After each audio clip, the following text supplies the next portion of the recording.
Hi, Filter here. My second video for today. I'd like to talk about remakes, reboots, if you will. We'll just say remakes.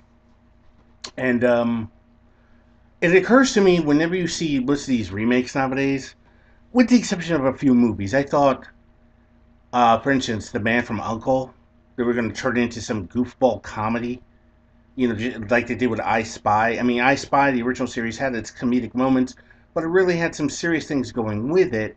But it just tanked. It is they emphasized so much of the crap, the cheap comedy, cheap laughs. Whereas Man from Uncle actually did actually much better than I thought it would. Now, here's an idea I thought about a movie that should be remade.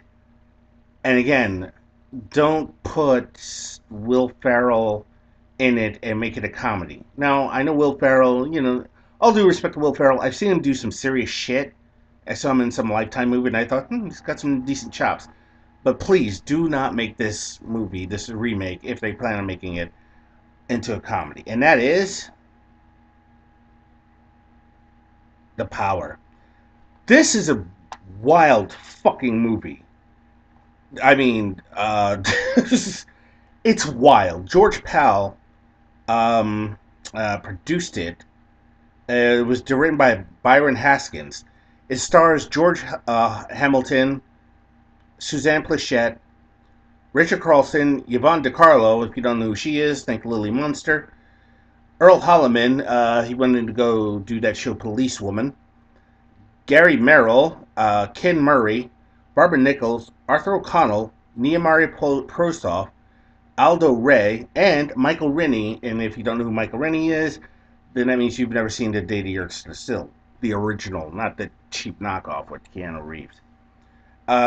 This it's based off a novel by Frank M. Robinson, and let's see, I'm trying to figure out. I can't. It doesn't list the music, but the score to this movie is fantastic. I love it. I mean, when you look at it, if you ever watch this movie, rent this movie or something like that, and you have to think, if you were ever to just add modern special effects, it would totally work. It would totally work. So if you ever think that a remake should be made, this is the one. Now, a remake that should not be made, and that is,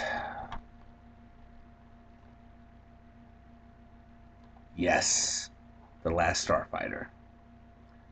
The technology in this movie was for its time.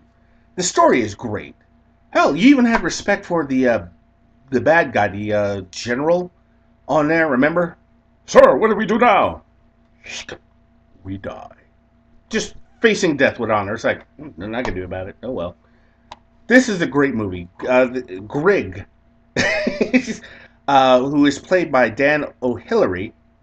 Let's see. It stars Lance Guest, Dan O'Hillery, Catherine Mary Stewart, and Robert Preston. If I remember, Catherine Mary Stewart, I think she was in the movie Adventures in Babysitting. If you know better, please correct me. And of course Robert Preston as Centauri.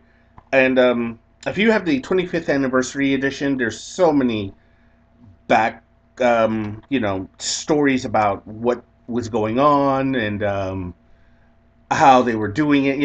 What the cast was talking about and how they were.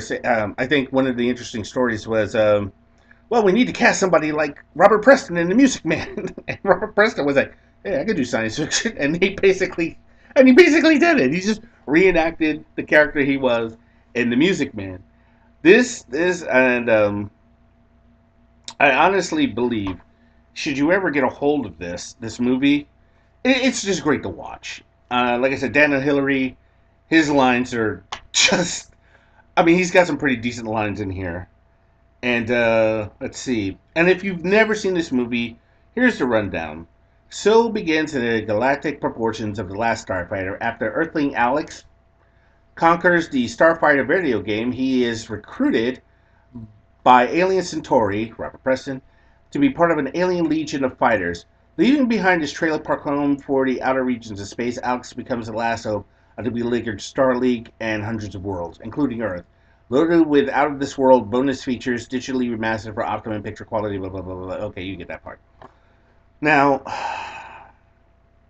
should they decide to make a remake, I can only hope that they do something like, well, arcade games aren't exactly around that much, but computer games, PCs, console games, which would actually probably tie into a more modern version of this story. I mean, like I said, you watch this movie, it's great, especially when Death Blossom. That's all I gotta say. If you've never seen the movie, Death Blossom. Well, until then, these are just a couple of movies old school, of course, that I just thought you should watch and should be made into a remake. Hint, hint, nudge, nudge. And until then, I'm Filter, and I'm out of here.